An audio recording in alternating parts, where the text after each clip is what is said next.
the technical term, a mess. You know, we have seen a real collapse of sales.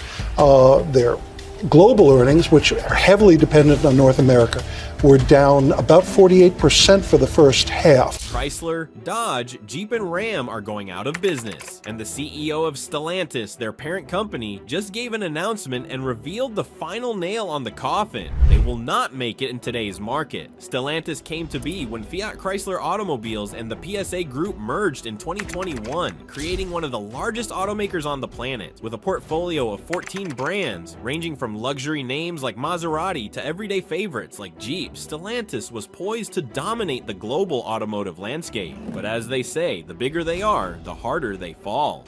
What happened? Carlos Tavares, the company's CEO, just dropped a bombshell. He's not afraid to give the boot to any Stellantis brands that aren't pulling their weight. If they don't make money, we'll shut them down, Tavares declared.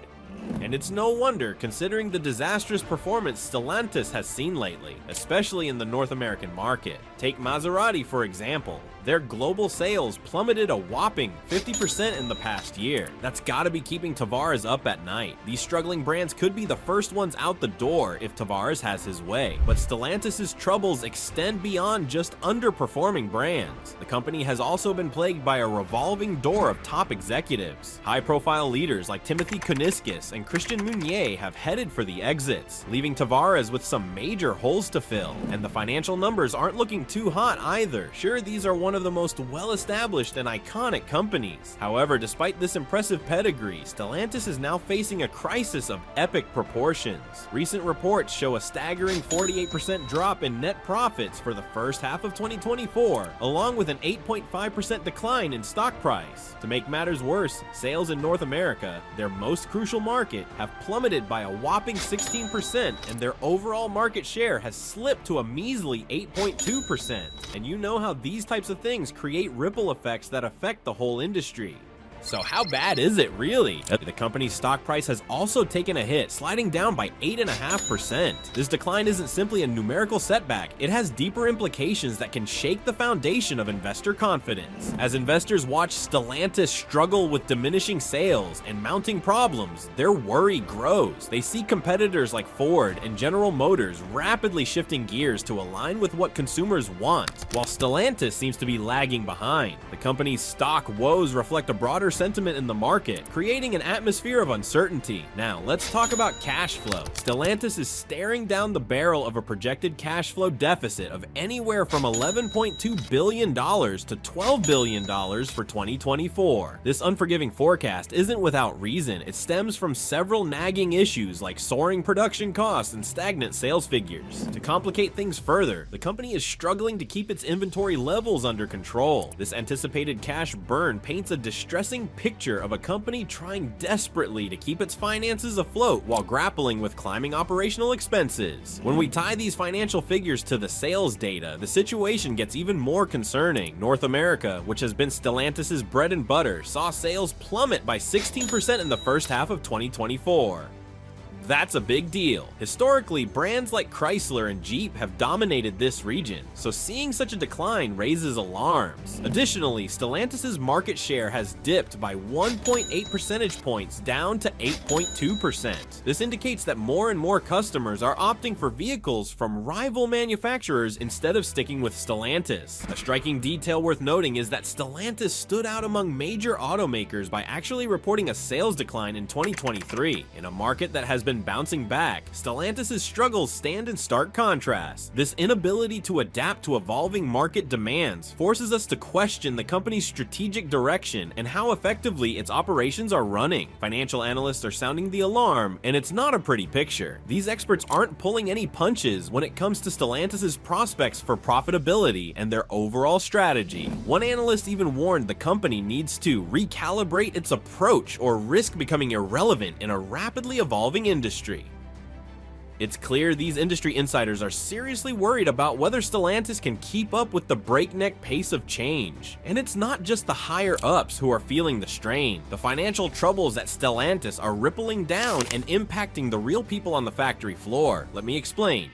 Production cuts and layoffs. Drastic production cuts and layoffs have left thousands of hardworking employees anxious about their futures. Take the decision to stop making the beloved Ram 1500 classic truck. This popular model has serious sentimental value for many, and its discontinuation has directly affected around 2,500 factory workers. That's not just a number, it's people's livelihoods that are on the line. Stellantis is clearly struggling to find the right balance between supply and demand. They can't seem to match their production levels with the shifting preferences of consumers. It's a tricky situation that's got everyone, from the analysts to the assembly line workers, feeling the heat. The road ahead for Stellantis is full of potholes and sharp turns. They'll need to shift gears quickly if they want to avoid steering off the track, but that's just the beginning. Stellantis is also implementing layoffs across various production lines, as well as among administrative staff. These layoffs are part of a broader strategy aimed at cutting costs to stay afloat during these turbulent times. To soften the blow, the company has rolled out voluntary buyout programs, encouraging employees to leave voluntarily as a way to reduce headcount. However, there's a catch. If not enough people sign up, involuntary layoffs could be on the horizon. This situation is reflective of a larger trend seen in the automotive sector, where companies are feeling the heat to streamline their operations due to ongoing economic pressures. It's a challenging time for many workers who might suddenly find themselves out of a job. The United Auto Workers Union has jumped into the conversation,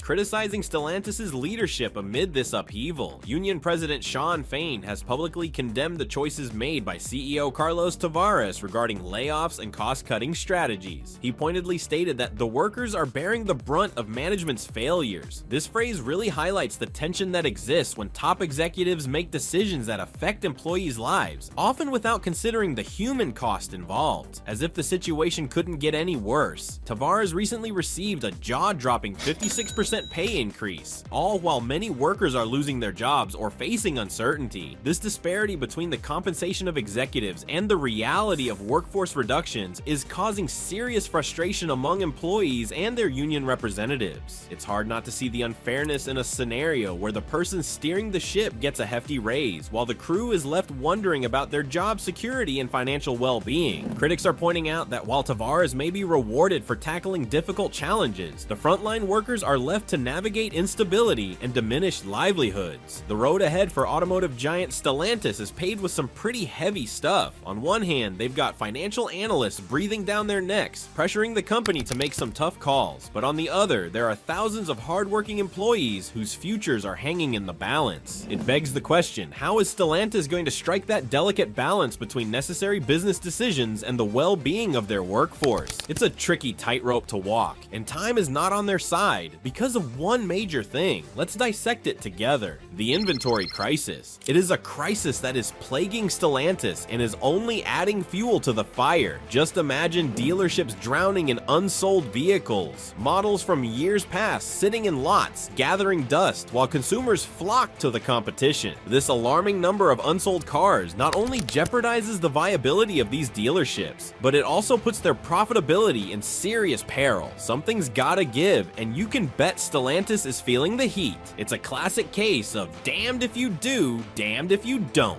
Every move Stellantis makes is under a microscope, with critics quick to pounce. But one thing's for certain, the decisions they make in the boardroom are going to have a real, tangible impact on the lives of their employees. So just how serious is this inventory dilemma? Hold on to your seat because the numbers paint a pretty stark picture. In Maryland alone, there are a whopping 294 Ram 1500s available within just 100 miles, but only 39 of these trucks found new homes in the last 45 days.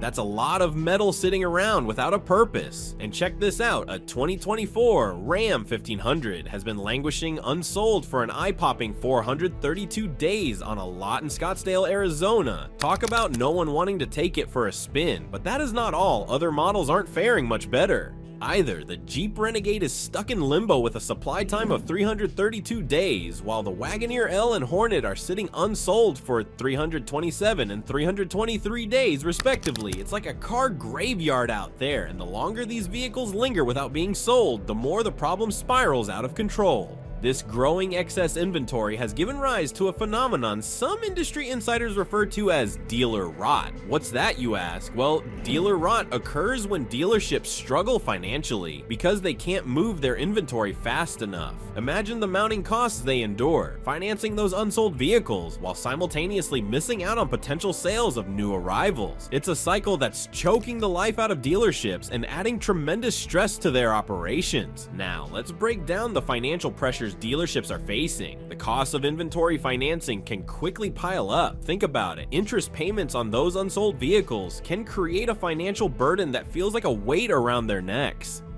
Many dealers have found themselves in a tough spot, being forced to sell vehicles at a loss just to clear out the clutter, or worse, auctioning them off because they have too much stock on hand. It's a real predicament for these businesses that rely on quick turnover to stay afloat. As if that weren't enough, the relationship between Stellantis and its dealers has soured recently. Frustration over inventory allocation strategies has led some dealers to go public with their criticism of the company's management decisions. No one likes to feel neglected or squeezed in tough times, and it's clear that the tension is palpable. The question on everyone's mind is, can they weather the storm? Well, to answer that, we need to dig a little deep into the root cause.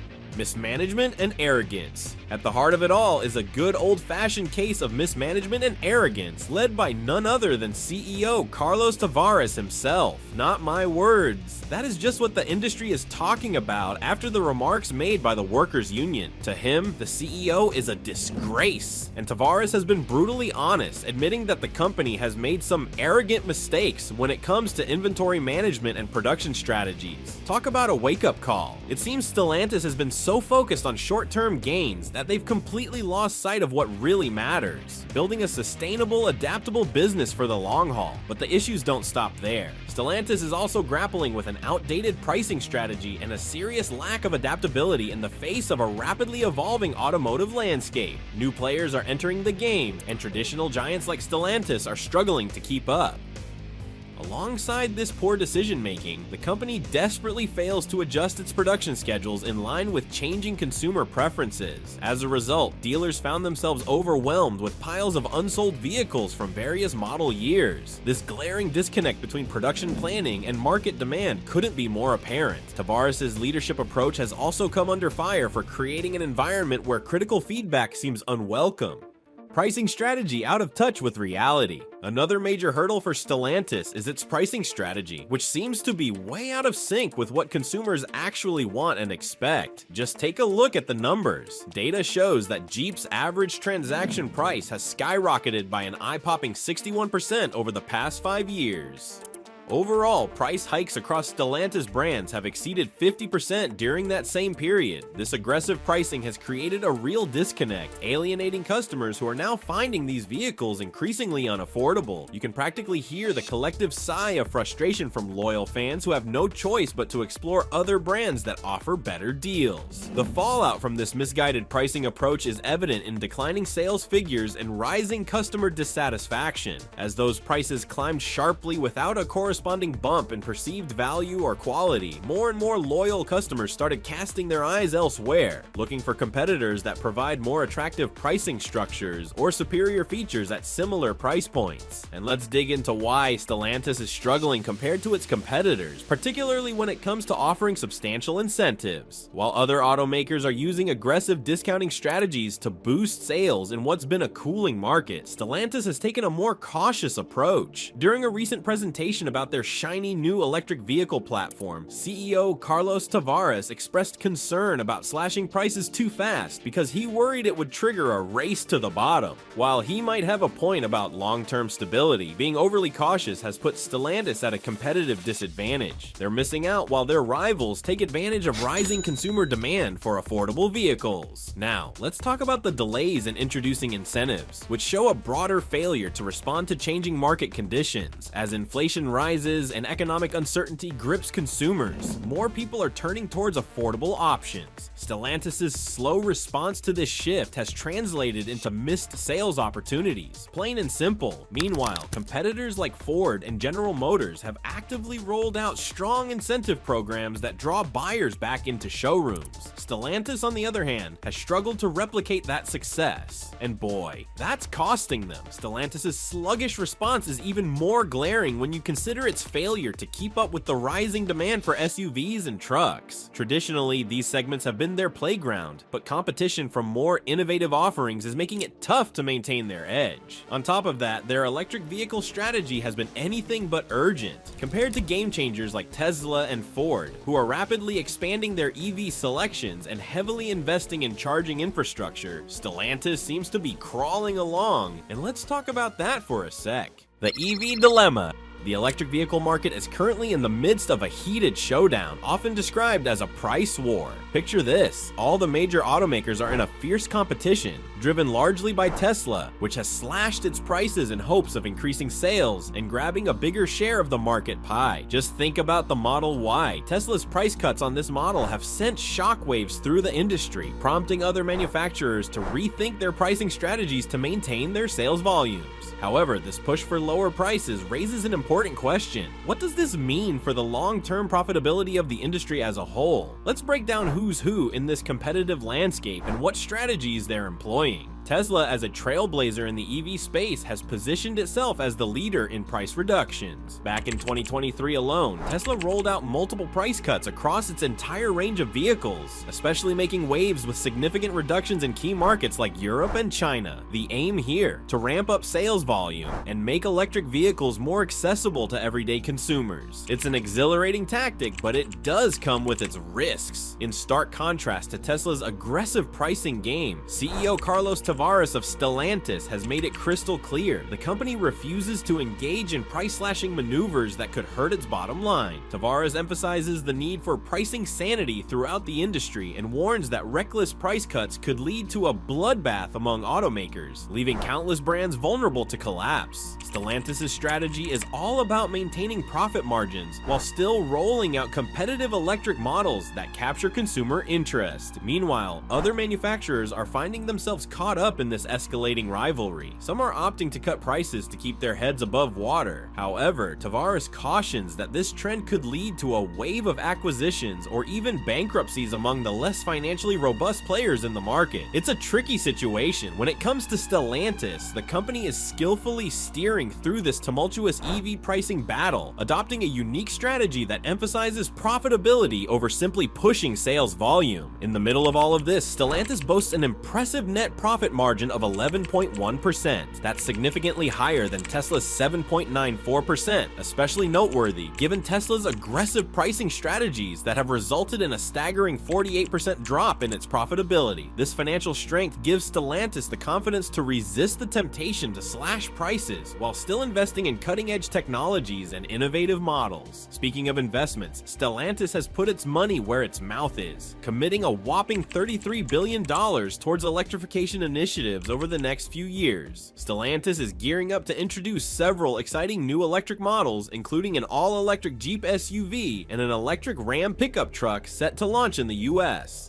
This bold move forms a vital part of Stellantis' wider strategy to strengthen its presence in the EV arena without falling into the trap of destructive price wars. Consumer perception is another crucial piece of the puzzle. Tavares has observed that many potential buyers are hesitant to make the jump to EVs, largely due to high prices and insufficient charging infrastructure. By maintaining stable pricing, Stellantis aims to position itself as a trustworthy option for consumers who might be uneasy about navigating rapidly changing price tags. Lastly, we have the impact of political influences. The upcoming elections in Europe and the US could be game changers for Stellantis' strategies concerning EV investments and production plans. The company's ability to thrive hinges on its adaptability. It's prepared to ramp up or slow down investments based on the political landscape and support for EVs in the coming years. This is like the last chance for redemption.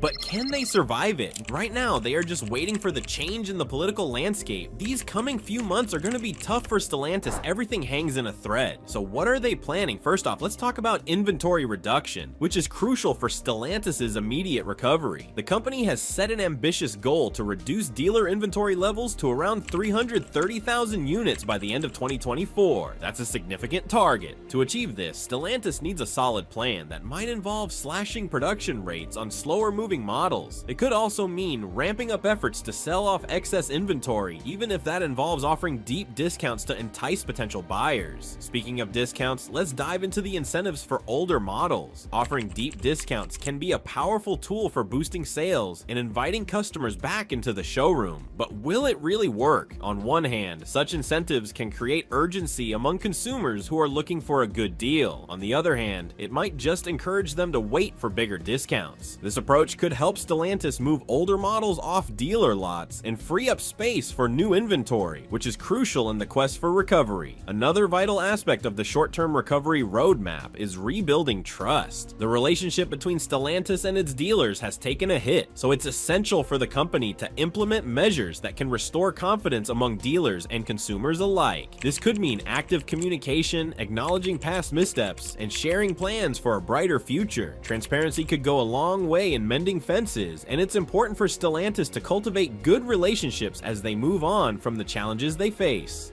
Long-term challenges and opportunities. Look, the world is changing. The automotive world is jumping on the direct-to-consumer sales bandwagon. This new direction isn't just a whim, it's fueled by shifting consumer habits, rapid technological advancements, and the lasting effects of the COVID-19 pandemic, which have all sped up the move towards online shopping. With direct-to-customer sales on the rise, the traditional dealership model is about to get a makeover, bringing both hurdles and exciting chances for automakers like Stellantis and their dealer networks. So what exactly is direct-to-customer sales? Think of it this way, it's a model where manufacturers sell directly to you, the consumer, cutting out the middlemen like dealerships. This strategy lets brands take the reins when it comes to customer experience, pricing, and data collection. In the car world, adopting a direct-to-customers model means simplifying the online buying process, making it much more appealing to those who crave speed and transparency. Now, what does this mean for Stellantis in this rapidly changing landscape?